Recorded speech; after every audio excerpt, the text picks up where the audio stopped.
شرکت بیمه افغان یا ICA که اولین شرکت خصوصی بیمه در افغانستان شمرده می شود، 1.5 سال قبل با اخذ جواز رسمی از وزارت مالیه به هدف عرضه خدمات بیمه و ترویج ارچه بهتر آن کار را آغاز نمود. این شرکت پشتیبانی 30 میلیارد دلار بیمه اتکایی لویدز لندن را نیز به دست آورده است. سید سعادت نادری رئیس هیئت عامل این شرکت در مورد انواع عرضه خدمات بیمه چنین معلومات می‌دهد. ما برای خود یک فرصت بسیار خوبی را دیدیم و در قدم اول ما کوشش کردیم که با لویدز لندن اونا را قناعت بتیم و پشتیبانی از اونا را بگیریم. لویدز یکی از بزرگترین مرکز بیمه جهان است. فعالیت‌های بیشتری ما در سکتورهای تلکومونیکیشن است، در سکتورهای بانکداری است، شرکت‌های ساختمانی است، ترانسپورتیشن است و در این اواخر ما بیمه صحی و بیمه جانی را فعلا خدمت مشتریان عرضه میکنیم. شرکت های بیمه که از بزرگترین منابع کار در کشورهای جهان به شمار می رود، در این شرکت به تعداد 30 نفر کارمند کار می کند. باید یادآور شد که کارمندان متذکره در کنار این که زمینه کار برایشان فراهم شده است، به مدت 3 ماه آموزش های مسلکی را در عرضه خدمات بیمه نیز فرا گرفتند. تعریف اول بیمه یک قرارداد است بین بیمه‌گر یا شرکت بازرگانی بیمه. اشخاصی که در اینجا کار میکنن، مخصوصا اشخاصی که در امور بازاریابی بیمه یا مارکتینگ بیمه کار میکنن، اینا دورهای مختلف آموزشی را گذشتاندن و فعلا هم ما برنامه ما همیست که این را هنوزم بست بیشتر ببخشیم. اکثر مردم افغانستان با فرهنگ بیمه آشنایی کامل ندارند. این یکی از عوامل عمده عدم رشد بیمه در افغانستان می باشد. 2 تن از کارمندان بخش بازاریابی شرکت بیمه افغانستان در مورد دیدگاه‌های مردم در مورد بیمه چنین میگویند. برای کارمندان دائمی و موقتان ما بیمه پرسونال اکسیدنت یا تصادمات شخصی پیشنهاد میکنیم.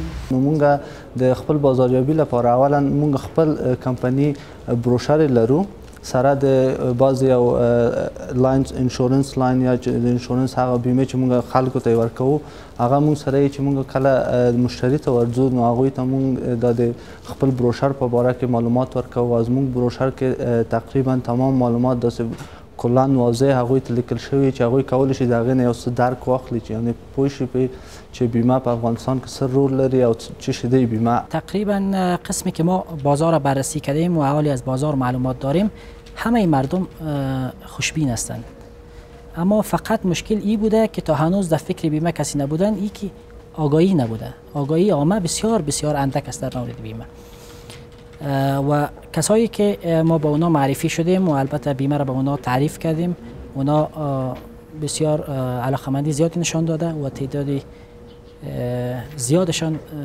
عالی از خدمات ما استفاده میکنند.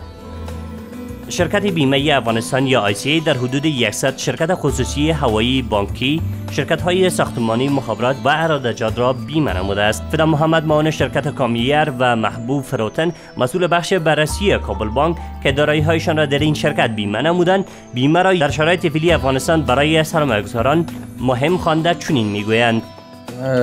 ترانسپورت هوایی یکی از نیازمندی‌های شرکت‌های هوایی امی است که تیارات خود، مسافر خود و مال تجاری که را انتقال میده باید بیمه باشه.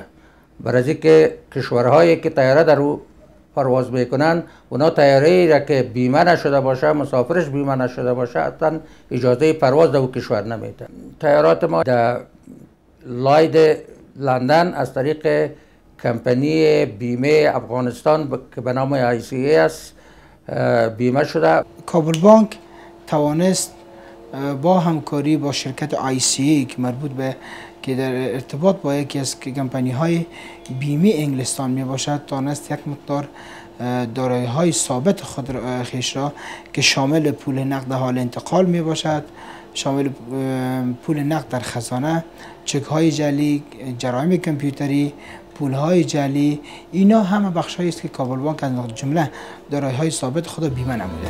در این حال وزارت مالیه کشور که صدور جواز امور بیمه به شرکت ها را به عهده دارد، تلاش های را جهت ترویج و انکشاف بیمه در افغانستان به خرج داده است. عزیز شمس سخنگوی وزارت مالیه در مورد چنین می‌افزاید: تانستیم با تعداد زیاد از کمپانی های جهانی تماس حاصل کنیم و اونا را جلب کنیم برای سرمایه گذاری در افغانستان، ولی تا هنوز کمتر کسا حاضر شدند که سرمایه گذاری کنند در امور بیمه، به خاطر که در کشورهای دیگه هم شما شاهد هستین که بیشتری سرمایه گذاری های بخش خصوصی هست که تانستن اونا هم منفعت خوب به دست بیارن شخصا و هم بتونن یک عاید خوب به دولت باشه که سالانه از یک مدرک بسیار مشخصه که مثلا برای عواید دولت میتونه از اون طریق جمع‌آوری شود وجود دارد.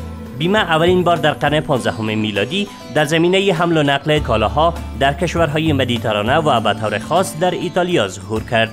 بیمه اولین بار در سال 1336 در اصولنامه تجارت افغانستان طی جریده رسمی شماره 89 تنظیم شد و قوانین بیمه در سال 1368 وضع گردیده است.